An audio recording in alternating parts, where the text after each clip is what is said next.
పిల్లలు అడిగితే ఎంత కష్టమైనా అది రాకపోయినా చేసే తల్లిదండ్రులు చాలామందే ఉంటారు ఈ దేశంలో. అందులో నేను కూడా ఒకదాన్నండి. మా పిల్లలు అడిగారు అని చెప్పేసి కజ్జికాయలు అయితే చేశాను. అమ్మా, నాని వాళ్ళ ఊర్లో చేసే విధంగా నాకు పూరీలు కావాలని చెప్పేసి మా అబ్బాయి అన్నాడండి. పూరీలు అంటే మా ముస్లిమ్స్ లాంగ్వేజ్లో కజ్జికాయలు అనమాట. నాకు కావాలి చెయ్యమ్మా అన్నాడు. విత్ ఇన్ 1 minute స్టార్ట్ చేశానండి. ఒక గంటలో 15 పూరీలు అయితే వేశాను. నాకు రాదు అసలు. చిన్నప్పుడు చాలా ట్రై చేసేదాన్ని, అందరూ నవ్వేవాళ్ళు అనమాట. ఇదేంటి కజ్జికాయలు చేయడం కూడా రాదా అని చెప్పేసి చాలానే ట్రై చేశాను, కానీ నాకు అసలు వచ్చేదే కాదు. ఎన్నిసార్లు చేసినా నేను ఫెయిల్ అయిపోయేదాన్ని అనమాట. పర్ఫెక్ట్గా ఈ రోజు నేను చిన్నప్పుడైతే చేయలేదు, తర్వాత పెళ్ళైన తర్వాత కూడా చేయలేదు.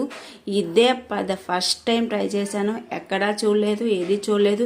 మా అమ్మని అడిగాను పిండి ప్రాసెస్ చెప్పింది, మొత్తం నేనే చేసేసుకున్నానండి. ఈజీగా ఎక్కడ పగుళ్ళు లేకుండా, పిండి బయటికి రాకుండా కజ్జికాయ మంచి షేప్లో అయితే నేను చేశానండి. చూస్తున్నారు కదా, చాలా బాగా అయితే వచ్చాయి. చాలా హ్యాపీ వేసిందండి. అప్పుడు అనుకున్నాను అనమాట, ఎప్పుడు రావాలో అప్పుడే వస్తుంది. పిల్లలు అడిగితే కాదనకుండా చేయడం మన బాధ్యత అనమాట. అది రాకపోయినా ఒకసారి ట్రై చేస్తే కంపల్సరీ వస్తుంది.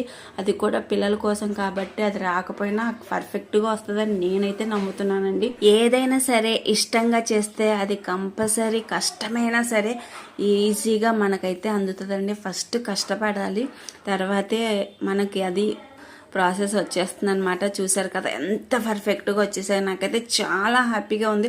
అసలు ఈ వీడియో చేద్దామని అసలు అనుకోలేదండి. తర్వాత ఈ కజ్జికాయలు చేసేటప్పుడు నా చిన్నప్పుడు అన్నీ ఏమేమన్నా జ్ఞాపకాలన్నీ గుర్తుకొచ్చాయి అనమాట. అందుకని ఈ వీడియోని మధ్యలో నుంచి స్టార్ట్ చేశాను. నేనైతే ఎక్కడ ఫుల్ వీడియో అయితే తీయలేదు. చూసారు కదా, మధ్యలో నుంచే స్టార్ట్ చేశాను. ఈ ప్రాసెస్ మీకు కావాలి, ఇలాగే పర్ఫెక్ట్గా ఎలా రావాలా అన్నది మీకు కావాలి అంటే కామెంట్ చేయండి. కంపల్సరీ నేను ఫుల్ వీడియో చేయడానికి అయితే ట్రై చేస్తాను. కామెంట్ చేస్తేనే అయితే నేను చేస్తానండి. మీకు చాలామందికి వచ్చినా పర్వాలేదులేండి, మీ స్టైల్లో మీరు ఒకసారి చూపించండి అంటే కంపల్సరీ చూపిస్తాను. ఈ వీడియోని ప్లీజ్ అండి సపోర్ట్ చేయండి, లైక్ చేయండి. ఇంట్లో పిల్లలు ఉన్న వాళ్ళకైతే ఈ వీడియో కంపల్సరీ నచ్చుతుంది. నేను అన్న మాటలు మీకు అలా అనిపించాయో అది కూడా కామెంట్ చేయండి. మీరు ఇచ్చే చిన్న లైకే కదా, ఏముంది అనుకుంటారు కదా, మీరు ఇచ్చే లైక్ మాకు చాలా సపోర్ట్ అండి. అలా ఒక్కొక్క లైక్, ఒక్కొక్క సబ్స్క్రైబర్స్ పెరగడం వల్ల మా ఛానల్ గ్రోత్ చాలా బాగుంటుంది. మా ఫ్యామిలీలు కూడా మీ పేరు చెప్పుకొని అయితే బతికేస్తామండి. ప్లీజ్ సబ్స్క్రైబ్ చేసుకోండి. Thank you for watching.